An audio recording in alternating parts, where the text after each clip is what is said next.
they start getting my checks, and we start talking. 1 second. Recording in progress. Hey, man. Congrats on the win. Thank you, thank you. Feels good, I'm sure, as always. Of course. Always feels good to get that W. Talk to me a little bit about the finish, because it looked, I mean, we didn't have the sound on back here. Looked like he was protesting the finish a little bit, but it seemed clear to us on the replay that he was out. But was he just kind of in the process of going down a little bit and then kind of diving at your feet? And I mean, he was definitely in the process, because you could tell he was a little dazed. I'm not sure how much it is. That's not my job to try to speculate how much he's knocked out or not. It's just to keep hitting him until the ref tells me to stop. So, that's all I'm in there to do. And speaking of that, I mean, was that the game plan then? That you figured this is a guy I'm going to be able to put away on the feet? I feel like that with anybody. Yeah. I'm throwing hands with everybody.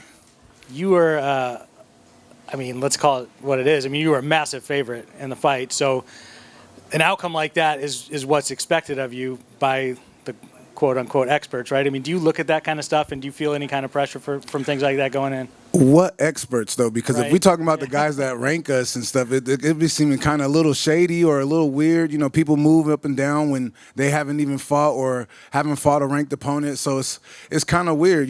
Steve didn't even fight, and all of a sudden he was ranked in front of me.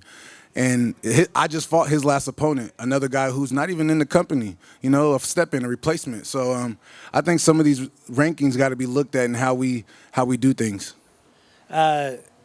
Does that give you motivation, I guess, in fights like this, when you have kind of a chip on your shoulder to be like, hey, man, I'm still maybe being overlooked by this person or that person? I mean, obviously the odds makers aren't overlooking you if you're minus 1250 or whatever. Right.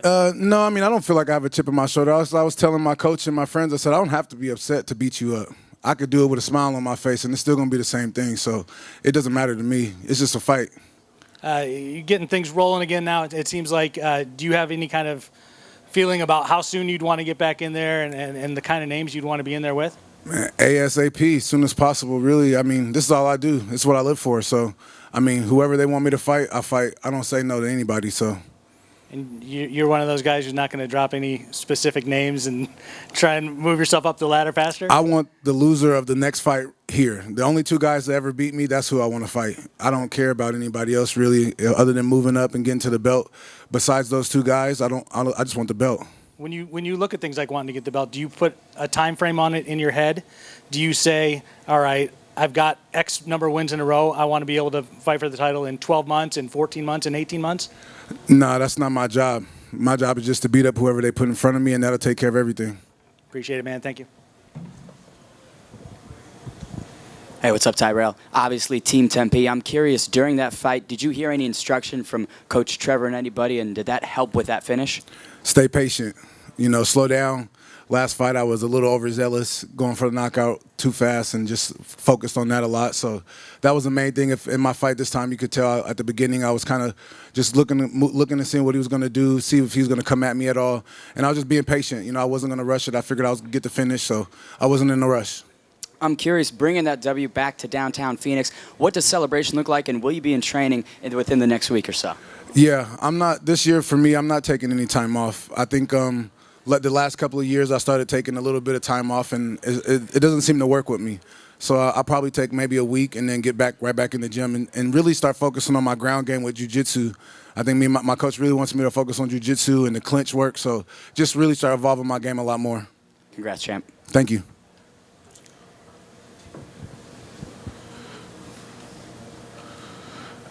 So the first minute of the fight, you guys were kind of feeling each other out. What was your thought process going into the fight? Just be patient and look for my shots. He was definitely trying to bait you in. And how did you negate that? Just be patient. I think my last fight I was overzealous again, like I said, and was just in a rush. I was in a rush to finish it, and that's kind of what got me in trouble. So I wasn't in any rush. I got 15 minutes to beat you up, so I was going to use every minute if I needed to. So you were going for the knockout. That was the plan coming in? From the gate. Is that always the plan? Always. What's up, Tyrell? I ran into you backstage prior to the fight. I was just wondering, do you have any pre-fight rituals that you would like to share? No, man. I think just that run around the cage right before the fight, getting my lay of the land again, and I'm happy to get in there. So no, I don't really have. I'm not too superstitious. So no, I don't have any rituals or anything. Whatever you did before this one, it clearly worked. But you said you weren't in a rush to get that finish when you didn't want to rush and be overzealous. But how confident were you when you landed that first shot that you were going to get the finish right then and there? Oh, I hit him hard. I mean, that 3-2 was clean. At least the 2 was. The 3 pushed him into it, and the 2 gave it to him. So it was I felt good, and that's like my little special right there. So I like to if I can hit you with that, then I got a lot more coming. And he asked you it, but you didn't speak too much on it. How are we celebrating when we get back to downtown Phoenix? What are we doing first? Chilling in with my dog. I miss my boy Oso right now. So that's my man. So that's really what I'm hoping to get back to and lay down with him and chill. And can you give us a little insight, lastly, of what Rakeem said to you in the octagon after? I wasn't knocked out. I mean, that's not my job to dictate if you're knocked out or not. You know, my job is to put you there. So if the ref says you to move or jump and do a jumping jack, you better move and do a jumping jack. Yeah. Thank you, man. Thank you. We will now open up to the chat. Nathan? Hey, Tyrell. Great fight, excellent fight. I know in the pre-fight press conference you were saying that you're able to see things a bit better. How clear were things for you tonight? Very clear. You know, I was just making sure I took my time. I didn't want to force anything, reach or anything, so I was just being patient. You know, like I said, I was going to use all 15 minutes if I needed to, so it wasn't no rush. I knew the knockout would come. I just needed to pick my shots. All right, and you kind of stole my thunder. I was going to ask you a bit about Oso. I know he celebrated a birthday. You said you're going to be celebrating things with him. So what does that look like? You celebrating with Oso? Is that going to the pet store? Is it going to the dog park? What does that look like? Chilling at home in the bed, man, or playing some fetch. I'm low key, man. So I'm a real homebody guy. All I do is go to the gym and chill with my dog. So that's really all I need, just the comfort of my home. Next question from Kobe. Hi, Tyrell. Kobe from Pro Sports Podcasters. Again, how's it going, buddy? It's going good. How you doing? Good, man. Good. So today was easy for you. Was that fun or was that work? It's always fun. Always fun. I love my job. Yeah. Now, you got a prediction for us between Johnson and Vassell? Man, me and my coach was kind of going back and forth on this. I kind of think whoever gets on top first is gonna have more success because the other guy get tired faster. So I think whoever can impose their will and get on that top position is gonna win this fight. Okay, nice. And anything you worked on specifically since the loss to Vassell?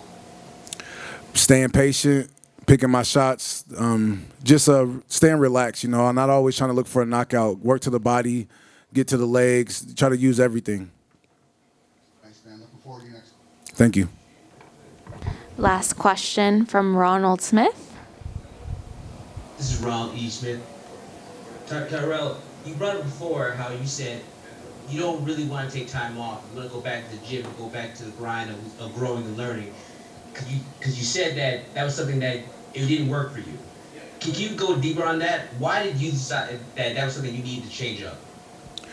Just because it's too much time away from the sport. You know, you start just getting comfortable. And I feel like when I'm in the gym constantly working on my craft, that I'm getting better and better every day. And you don't just you just keep growing. You know, that's the main thing is don't stop. Thank you.